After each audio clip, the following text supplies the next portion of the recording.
Momo sees a hole to escape, gets out, and the chase is on. But they on his ass like NASCAR. Oh my god! Momo dodges the two on the ropes, but then gets absolutely obliterated. Momo bounces back, runs into the crowd, and then he gets used as a monkey. What the bro, this man is pulling out Fortnite emotes in the middle of a damn episode.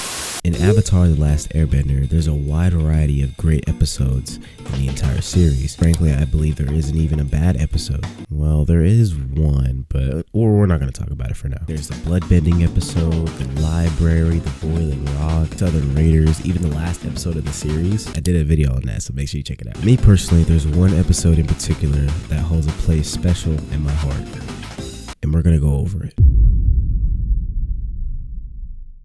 So if you do not know, this episode is called Tales of Ba Sing Se, and it starts off with Aang flying over to a zoo and checking on the animals. Damn, they got these animals locked up. They look like they in here for stealing. He looked like he assaulted somebody. Or he is most definitely a committed felon. Hey, you hungry? Alright then. Well, they are hungry there, sonny. Well, the Dali won't give me any money because the kids stopped coming. And the kids won't come back because my zoo's nasty and dusty and crusty. What kind of animal is that? Oh, that's a Ravaroo. I wish I could get her out in the open and let her stretch her legs. Let her hop away to happiness. Oh, let's do it, huh? Say it again. There's a big open space right outside the walls of the city. Well, how are you gonna transport all these wild menaces to society? Oh, don't worry. I'm great with animals. And then all the animals just start breaking everything. They are running rampant over these villagers. Oh my god, look how big that beaver is. My cap! Oh, forget it! So Aang's trying to figure out what to do next, and he just starts fighting them off, blowing wind in every direction. And oh my god, they're dead! This is so much easier in my head. Oh. And then he gets a good idea and decides to play their favorite song. Got the keys,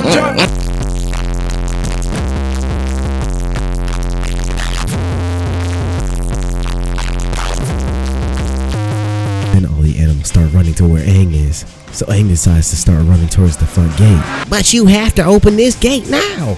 Or what? That! Open the gate! So they open the gate in the nick of time, and the animals are free. But Aang's not done yet. He starts going to work, sends an air scooter down, forms a border, and says nah. Then he starts getting in his duffel bag. That's 1, that's 2, that's 3, 4, no. Oh my god. In the matter of 5 minutes, this man Aang made an entire zoo outside the wall of Ba Sing Se. Well, Mr. Zookeeper, how do you like your new facilities? Excellent job, Avatar. You should think about working with animals for a living. Mommy, Mrs. Snowflake got out the house again. On second thought, you should probably stick to saving people. Yeah. This man Aang really just built a whole ass zoo for the free. Man, I wish I could do that. So next up, we have Momo, and currently he's having a dream of eating berries with Appa. Now for the majority of the second season, Appa was kidnapped. I think this whole tale for Momo was about finding Appa. So then as they're eating, Appa gets closer to Momo and says, "Give me some more berries, later."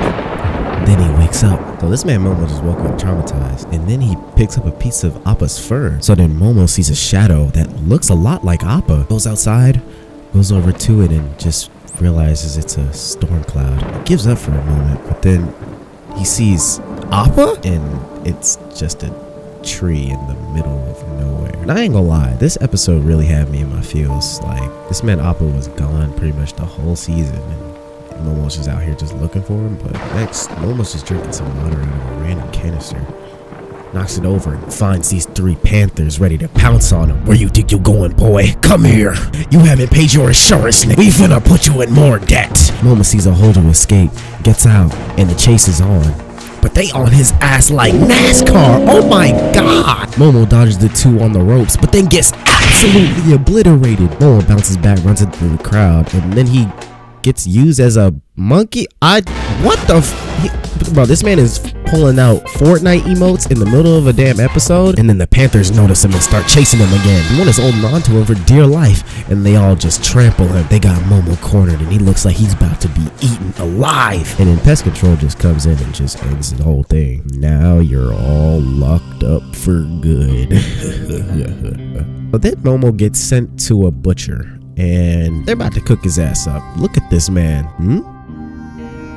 Well, that's a fine piece of meat right there. The Panthers are out here just crying, just pleading for their lives. Then Momo's just like, you know what? Let me just unlock the door. But then he looks back and sees the pain in their eyes. Honestly, he should have let them niggas die. But you know, I'm not going. It's a kid show. Like I'm not going to be like that. So then he opens the lock for him and lets him out. The two run back to the cages and they're just gone, like the wind.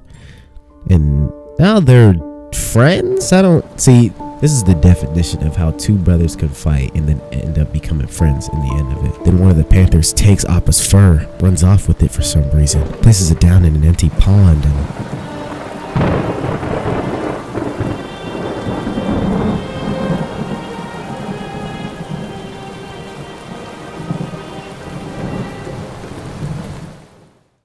damn, I don't know, that episode really hit for me. Like, you got me.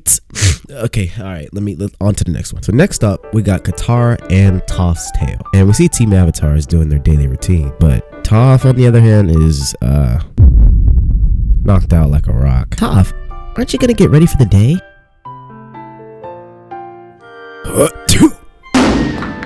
Damn. I'm ready. You're not gonna wash up? You look dusty and crusty. You call it dirt. I call it a healthy coating of earth. You know what we need? A girl's day out. Do I have to? It'll be fun. No. Katara takes Toph to a lady day spa to do some very feminine traditional activities. And let's just say this experience was interesting. Everything seemed normal at first, but Toph wasn't having the best time. Oh my god, her feet are made of literal rocks. Sends the lady through a wall. Then they go to a hot tub made with mud. And bro, what are they? Okay, yeah, they're just having too much fun at this point. And now, tranquility.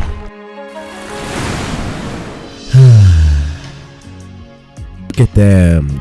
Looking like a pair of sisters. Man, I love to see it, honestly. So then they go across the bridge and they get into an encounter with these three women. These are basically the three high school mean girls that basically say, tuck to the hand. And then one of them says, wow, great makeup. For a clown. Don't listen to them. Just keep walking. And then they just keep running their mouth, calling her a bitch, and basically everything in the book. And then Toph wanted some smoke and said, no, that one was good. Like how you called me a bitch. You know what else is a good one?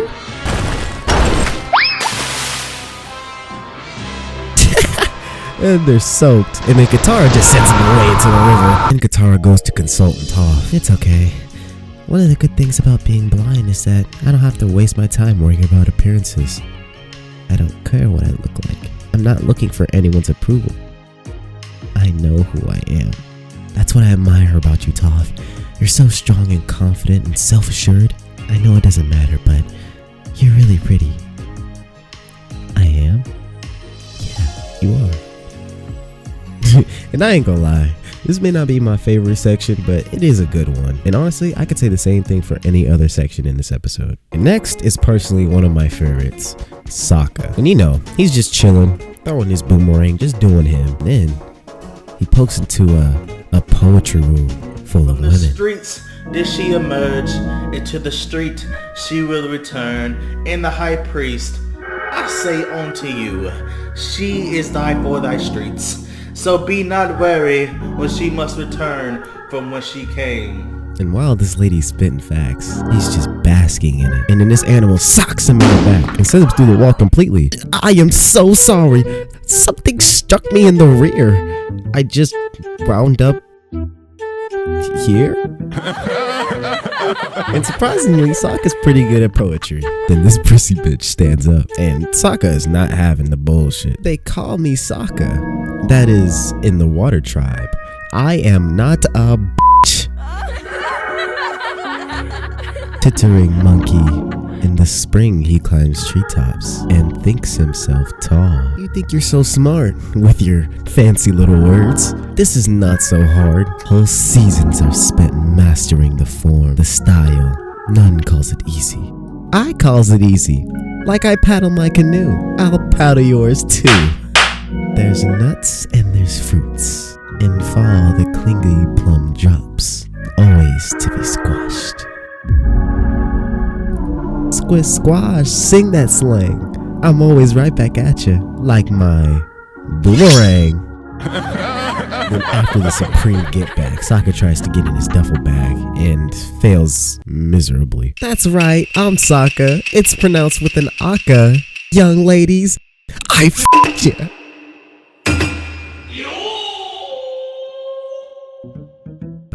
Wait a second. 1, 2, 3, 4, 5, 6.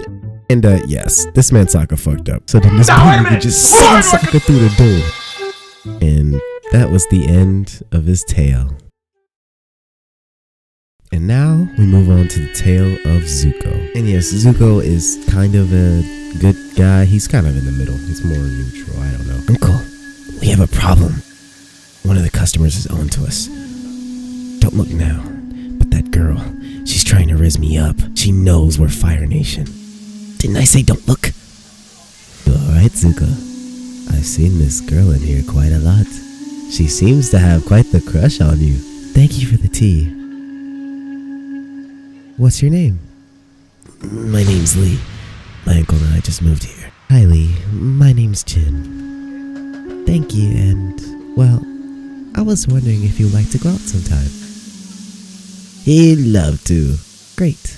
I'll meet you in front of the shop at sundown. Yeah, so this man Iroh is the ultimate wingman, but Zuko not too happy about it. And then he comes out looking like...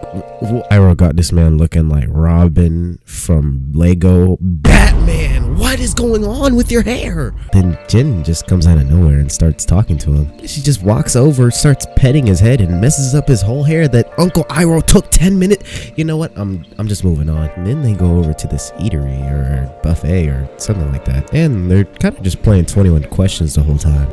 What do you like to do for fun? Nothing. Excuse me, sir. Would you and your girlfriend like some dessert? She is not my girlfriend!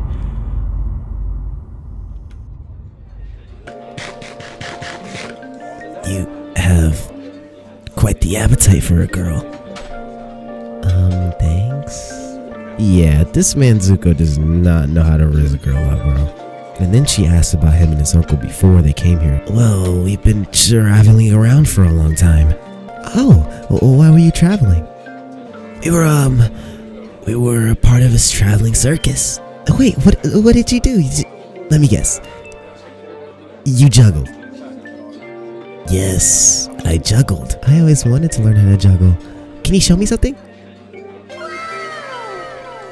And Zuko just couldn't resist and starts it failed misery. He can't juggle. You suck, bro. You suck. So then Jin takes Zuko over to this water fountain with candlelight. But when they got there, they appeared to not be on. Then Zuko pulls the ultimate Riz trick. Close your eyes and don't peek. Then he gets in his firebending bag and starts lighting all the candles.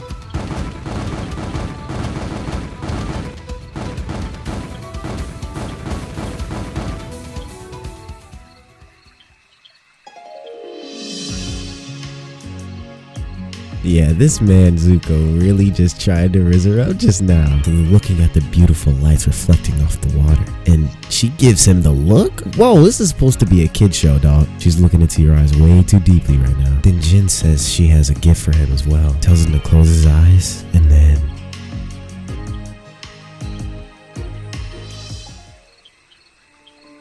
What's wrong? It's complicated.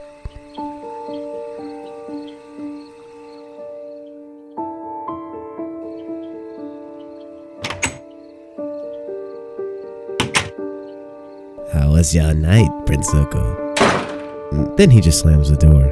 But then, was nice. Man, that really just encapsulated the relationship between these two and really showed how complicated Zuko can be at times. And it also shows he's really trying to change as a character. And now we get into the last part of the episode, Iroh's tale. So at the beginning, Iroh's just strolling down Ba Sing Se and just looking at some of the markets in town. If this is for a romantic picnic, may I suggest this lavender one? No, it's not a romantic picnic, but it is a special occasion. This needs to be moved back. The moonflower likes partial shade. This man Iroh's just dropping dimes this whole episode. Then he looks behind him and sees this man crying, and then starts playing a song to calm the kid down. This man Iroh just out here solving problems in the city. Then he goes over to this earthbending soccer game, and they're in their bags right now. And then they just slam into this guy's window. It is usually best to admit mistakes when they occur and to seek to restore honor. But Iroh didn't realize that the Hulk was the one living in it. But not this time. Run! So then Iroh just bolts out in the speed of lightning. Oh my god, he's a demon! Then he hides behind this corner. But then he gets approached by this crook. Then Iroh looks at him and just doesn't pose him as a threat. What are you doing? I'm mugging you. With that stance? What are you talking about? Just give me your money, old man! With poor stance, you are unbalanced and you can be easily knocked over. Damn, Uncle Iroh! How do you go from being mugged, disarming him, and then teaching the same mugger how to properly stand in a fight? This is why Iroh is the best character. He's literally redeeming all of these people. To tell you the truth, you do not look like the criminal type. I know, I'm just confused. But then Iroh heats up some tea for him and just gives him a bunch of wisdom. While it is always best to believe in oneself, a little help from others can be a great blessing. Man, Iroh is just dropping all kinds of dimes right now. This last part, I'm just gonna let it play itself.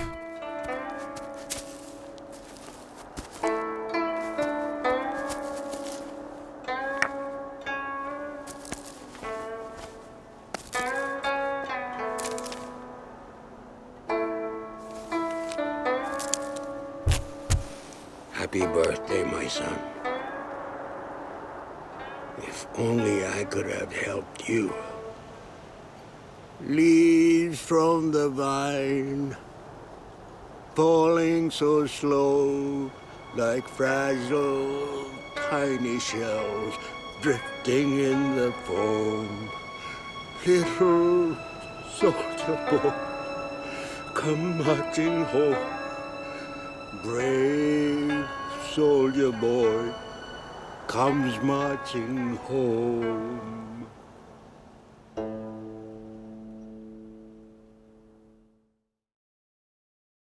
I'm not crying.